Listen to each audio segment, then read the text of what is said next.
This week on the Brody File, a special edition of the show, we're making a house call to Dr. Ben Carson down in West Palm Beach, Florida. He wants Americans to rise up and change the direction of our nation. People need to recognize that they do have power, but they do have to exercise it. It is our God-given duty to exercise that power. And will he lead the way? A presidential run is in the air as God seems ready to grab him by the collar. Has he grabbed you by the collar yet? I read an article about that. I feel fingers. Plus, we're talking public policy and we're talking about his deep faith. Where is your life today without God? It would be a very sad life, that's for sure. Also, his wife Candy is here as she gets ready for the possible presidential plunge. Whichever way God calls us, that's the way we're going to go. Even though it might not be our first choice, you go the way He leads because, you know, He's the one that's in charge and He knows what's best. Get ready, everyone. Time to meet Ben Carson and his wife up close and personal. The Brody File on the air across America. Let's go.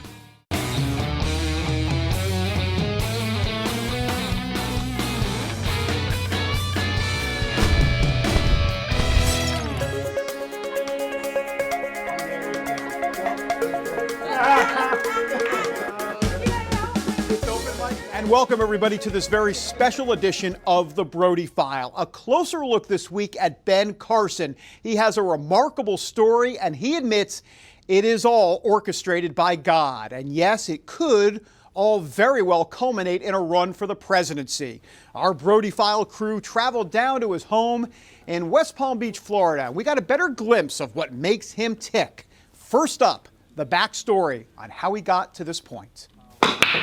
Dr. Ben Carson is known as a straight shooter, whether it's pool or talking politics. Obamacare is really, I think, the worst thing that has happened in this nation since slavery. His no-nonsense approach captivates conservative audiences, and now the massively organized Draft Ben Carson for President movement has positioned him near the top of presidential polls. Indeed, it looks like he might be ready to move from medicine to politics. But first, he says God would have to grab him by the collar. And how is that conversation going with God about this potential presidential run? Has he grabbed you by the collar yet? I read an article about that. I feel fingers. A presidential run would only add to Carson's achievements. My life has been truly amazing. I think about it all the time. His well-documented journey is told in the book and movie Gifted Hands. It begins in Detroit, where he was raised by a single mom. Poor grades followed, along with a violent temper that led him to a stabbing incident with a friend. On that day, the knife miraculously hit the boy's belt buckle, giving young Ben Carson another chance to turn his life around. And he took it. Alone in his house, he picked up a Bible, gave his life to Jesus, and asked the Lord to take away his violent temper. Never had another anger problem since that day. And some people say you just learn how to cover it up, but when the Lord fixes a problem, He fixes it. He doesn't do a paint job.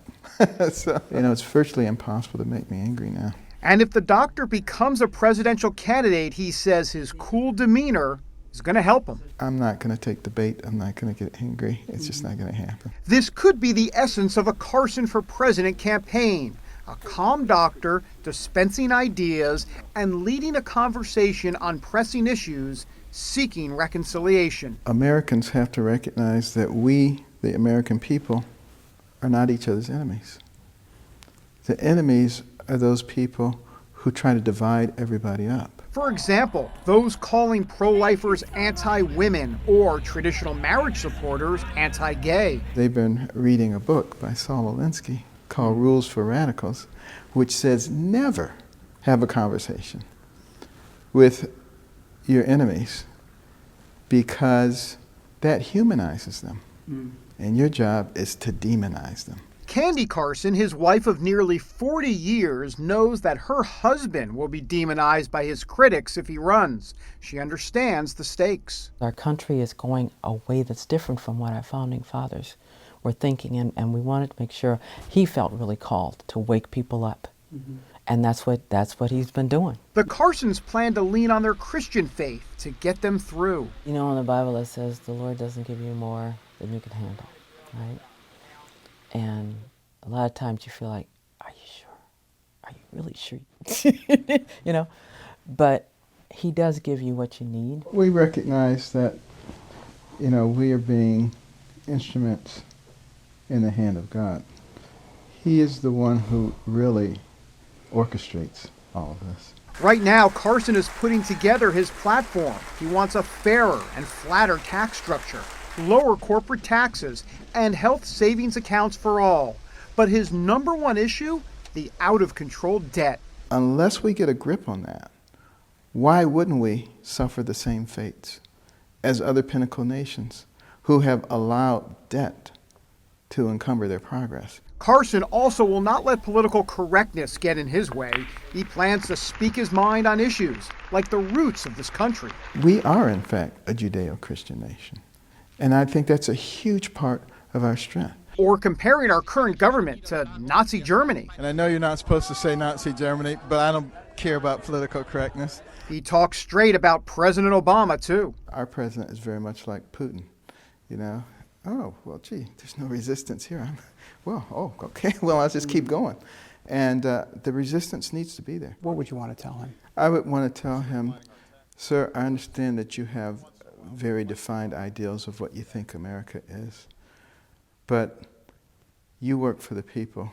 They don't work for you. Constitutional authority, he has overstepped that, you believe, in many instances? Without question. And hopefully, the legislators in Congress will understand what they need to do. What do they need to do? They need to have a spine.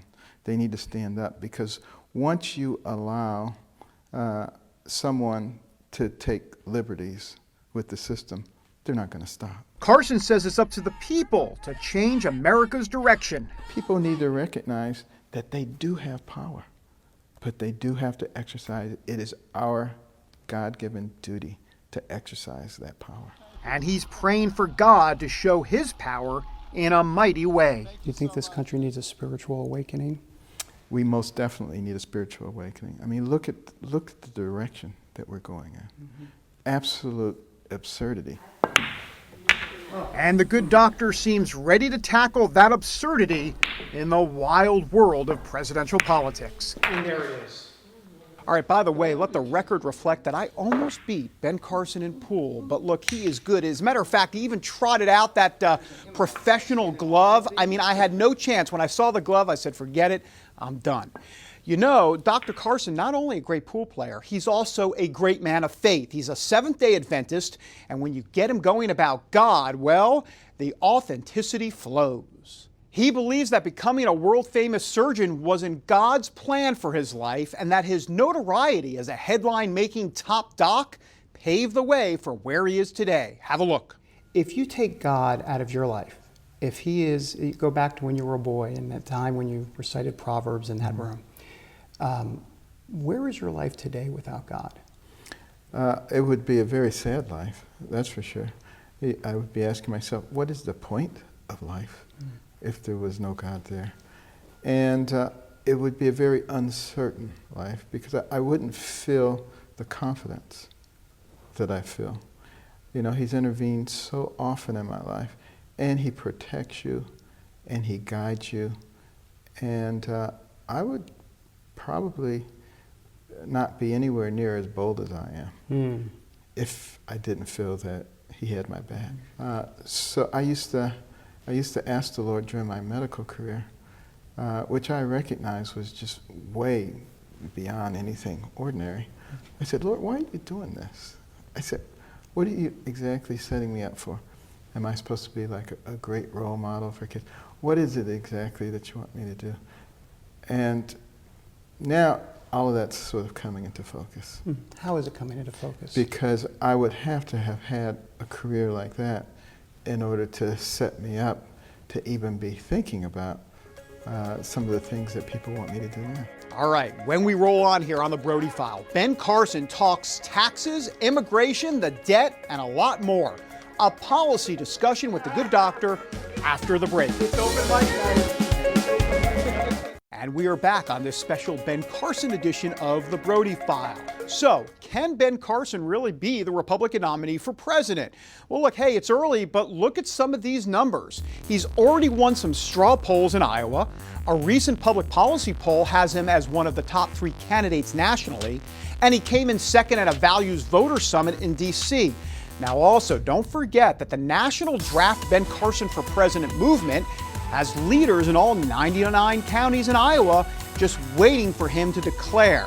And they've raised more money than even the Political Action Committee for Hillary Clinton.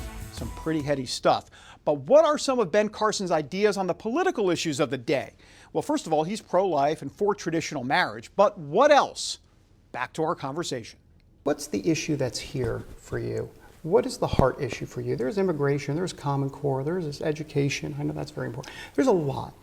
But if Ben Carson's going to run for president, what's the bully pulpit issue for you beyond civil discourse, which we've talked about? I know that's important. Well, there are so many issues, but when I look at the issue that I feel has the greatest potential for the destruction of America, I go back to where I grew up, Detroit. Detroit was once the most prosperous city in America. And now it's the biggest bankruptcy in America.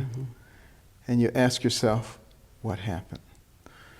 In a nutshell, fiscal irresponsibility and lack of caring about those who came behind. We are approaching an $18 trillion national debt.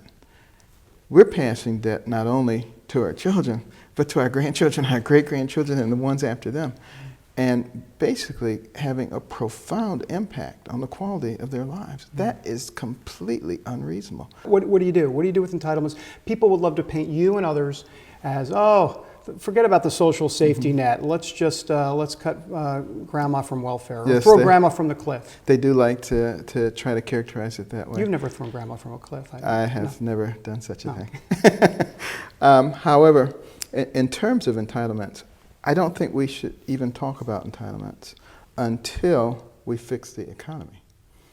And I think fixing the economy is not going to be that difficult. I would reform the tax code, which is absolutely draconian. And I think you would see an explosion of our economy.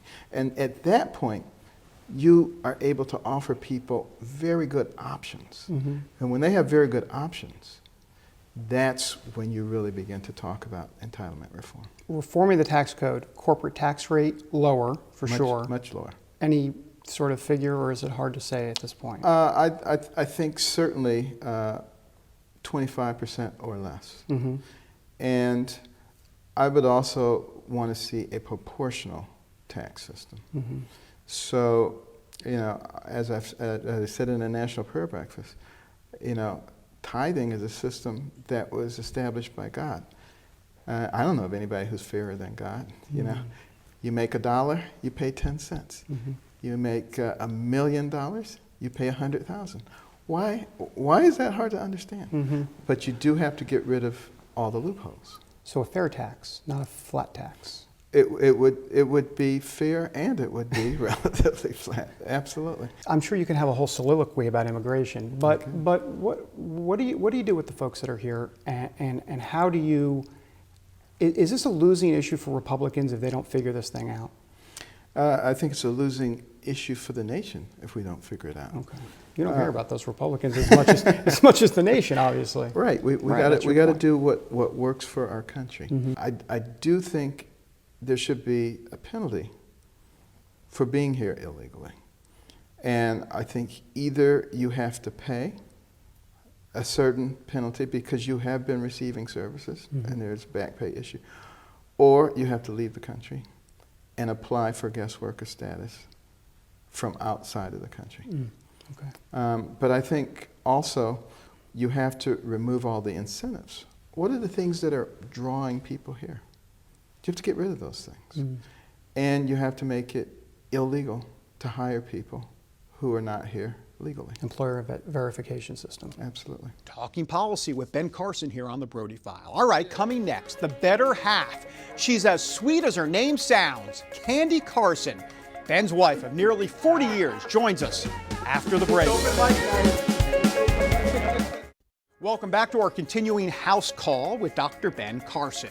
Well, the famous saying goes like this: behind every great man, there's a great woman. And that couldn't be more true in this instance. Meet Candy Carson. She and Ben have been married for nearly 40 years. They are truly soulmates. They met at Yale, and she also came from a very poor family. She loves classical music, just like her husband. She deeply values education, just like her husband, and she loves God most of all. It really is a perfect fit. So is she ready, though, for the fireworks and insanity of a presidential run? More now with Ben and Candy Carson. What has it been like for you, for both of you? And I'd like to get your opinion as well, Dr. Carson, about just some of the euphoria about how well he's been received. I know there are critics out there. I'm talking about the conservative community that really has seemed to pretty much embrace what he's talking about. What has your experience been like about how all of this has come together today? Well, first off, anybody that says it's fun hasn't been there. It's grueling going from state to state. If you're in 4 and 5 states a week and you don't know where the bathroom is when you wake up. But the thing is, wherever you go, and people, when they resonate with logic and common sense, Judeo-Christian values, and not stealing from future generations, that is so reassuring, reaffirming, and you just feel like, wow, there's a chance. Because our country is going a way that's different from what our founding fathers were thinking, and we wanted to make sure he felt really called to wake people up. And that's what he's been doing. I don't for one moment imagine that, I'm this great statesman that, is in the category of George Washington. I just recognize that, the Lord prepares us for what he wants us to do, and he provides the platform. You think about our grandchildren. Well, maybe you don't have them, but we just got the cutest little grandbabies, and you think about their future. They should have at least the same sort of opportunities that we had. That was what our founding fathers were about. Each generation tried to make it better for the next one, not worse. And so that's why, whichever way God calls us, that's the way we're going to go. Even though it might not be our first choice, you go the way he leads, because he's the one that's in charge and he knows what's best. The Brody File crew is going to be praying for the Carsons if they take the plunge. We are going to be praying for wisdom, mental clarity, and stamina. All right, when we come back, Ben Carson closes his eyes and goes into three-dimensional reasoning mode. He explains this fascinating skill next. And welcome back, everybody, to the Ben Carson File. Or at least it feels that way this week. Time now to get a unique look at the good doctor. We know he's a gifted surgeon. His eye-hand coordination, simply remarkable. He also has something else. It's called three-dimensional reasoning skills, and boy, does it come in handy when you're a doctor. Take a look. The best way to think about it is, if you're looking, like right now I'm looking out at this room, noticing where everything is. And then if I were to close my eyes and you were to spin me around, I would still have a very good impression of where everything was in relationship to everything else. And that's a very important quality to have when you're dealing with something like the brain, which is largely a nebulous blob. I'll tell you what, that is simply amazing, because when I close my eyes, that's it. I'm out for the night, not Dr. Carson. But the three-dimensional reasoning that he has is not something that he's necessarily proud of. The one thing that both Candy and Ben Carson are proud of is their Carson's Scholars Fund. It is a great program. They are basically awarding academic excellence by giving out scholarships and trophies to top educational achievers, and they fund reading rooms as well in so many schools around the country. And this is where children learn to really love reading in a warm, relaxed atmosphere. And for the Carsons, it's a passion. Helping the kids to understand that the person that has the most to do with what happens to you is you. It really resonates, and they get so excited about the books and the learning. And we started in the 4th grade, before kids have taken that irrevocable path down the wrong way. Because if we can get kids to start thinking about their future early on, then there's less chance of them dropping out. You know, the dropout rate nationally is between 20 and 30% of those who enter high school. And these 80% of them are functionally illiterate and they can't fill out a job application. So they become a drain on society. So that's why we tried to set up these role models. The key thing is that we realize that education is the great divide in this country. It doesn't matter what else is going on in your life. If you get a good education, you have an excellent opportunity of being able to control the events in your life and not being a victim. All right, we're back in a moment with some final Brody File thoughts and observations about the good doctor. It's open mic night. And we're back with some final thoughts and observations about Ben Carson, and of course, we like to call it our Brody File commentary. Well, look, where do we start with Ben Carson? Well, how about this? He's just a plain nice guy. Now, does that mean he can be president? Well, of course not. As a matter of fact, he may be too nice to be president. But look, the Brody File experience down in West Palm Beach was as follows. What you see is what you get. He oozes authenticity, he's not afraid to be himself, and that is a stellar quality in a human being, let alone someone who might run for president. But what about his chances if he does run? Well, look, he has a shot. The political prognosticators are going to poo-poo his chances, but don't discount this man. He has an uplifting message. He's not a politician, and those are two good attributes right there. He's also going to be well organized, possibly well funded. Two more feathers in his cap. The downside, well, it really is the same as the upside in that he is not a politician. You see, he's going to have to learn to navigate the shark-infested waters of politics. It's just a reality. From what he says, how he says it, when he says it, and to whom, he'll have to figure all of this out on the fly. He's a smart guy. Actually, a really smart guy, so he can figure it out. But remember, politics is different than medicine. For decades, he was saving lives. They, in politics, want to destroy lives. But the Brody File senses that Ben Carson is going to be just fine. He's a survivor. He's seen it all. And we now wait to see if America is ready to buy in to Dr. Carson's prescription for this country. All right, that does it. Until next time, everybody, God bless. Have a great week.